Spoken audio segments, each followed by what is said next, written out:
Hello and welcome back. Elon Musk claims the Twitter files prove the government violated the First Amendment. But what can be done about it? One Yale law professor says you might have standing to sue the federal government even if you weren't censored yourself. A 1976 court ruling held that when speakers are muzzled, their intended audience suffers a constitutional violation as well.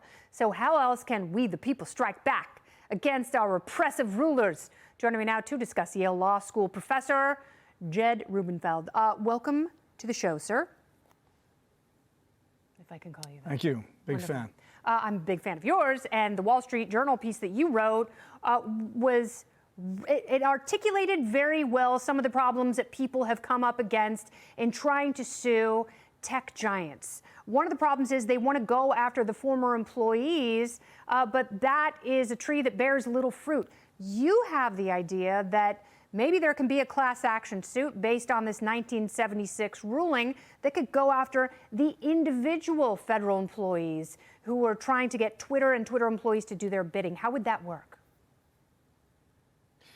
Well, that's exactly right. But, you know, you got to step back. I mean, what people need to understand is, at least in my opinion, this is the most serious threat to the First Amendment of our time. I mean, you got an army of federal officials at all levels of the government getting in there and closed-door secret communications with the big social media companies, trying to induce them to censor constitutionally protected speech. And, you know, I want to emphasize that this is, in many cases, truthful information or legitimate opinion. And that's just a huge threat to that's a First Amendment violation. Now, the problem is, let's say, you know, Twitter had censored, you know, one of your tweets, Kennedy, and you wanted to sue Twitter for it. What good is that? You can't collect damages for Twitter for a First Amendment violation. And, you know, for injunctive relief, well, you know, they may have already reposted the tweet by now with Musk owning it. So that's moot too. So who can sue?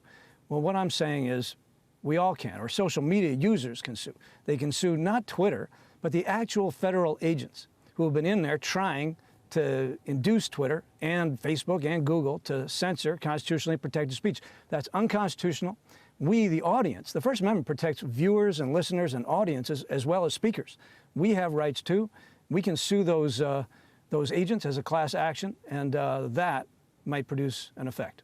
So, and that's an angle that most people don't realize, because, you know, when we think of the First Amendment being violated, we think of just speakers. But it is, in fact, people who are trying to hear, trying to engage with that information. And when that is subverted, there's a harm done there as well. So when Congress forms a committee or a select committee to go after this sort of thing, do you think it's pointless for them to call some of the former Twitter employees? Do you think that they should be doing the same thing and calling the federal employees by subpoena to testify under oath before Congress?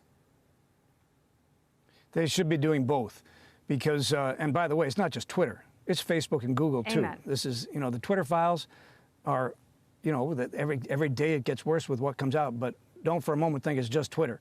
So you got to call both, because both parties have access to communications, and you need to get both sides of the communications. You need to find out exactly who's saying what to whom and how they're responding. That's the way you're going to find out if something unconstitutional happens. So they need to be doing both of those things, Kennedy. Are you surprised by members of the media who are protected by the First Amendment are downplaying this? You know, according to your article, you use their phrase, nothing burger. Do you really think it's more than that? Yeah, it's pretty shocking. I mean, you know, it's a polarized partisan thing. We all know that. But listen, it should not be. Every American who believes in the First Amendment should be equally worried about this. If the government were doing this, if the government had been doing this under Trump, or if the government were doing this to suppress progressive speech, progressive opinions, they'd be going crazy about it. You know, we had this little period called the McCarthy era some time ago when we had a Hollywood blacklist. That was the government pressuring Hollywood, private companies, not to basically deplatform writers with supposedly socialist or communist opinions. Everybody was upset about it. The left was upset about it. They said that's a First Amendment violation. Well, you know, that's very similar to what's happening now, and this is nonpartisan. Everybody should see this as a big problem. Yes, and they are not on your side, even if they donate money to your preferred party. Jed, thank you very much. Continued success with your writing and teaching. Thank you. Thank you.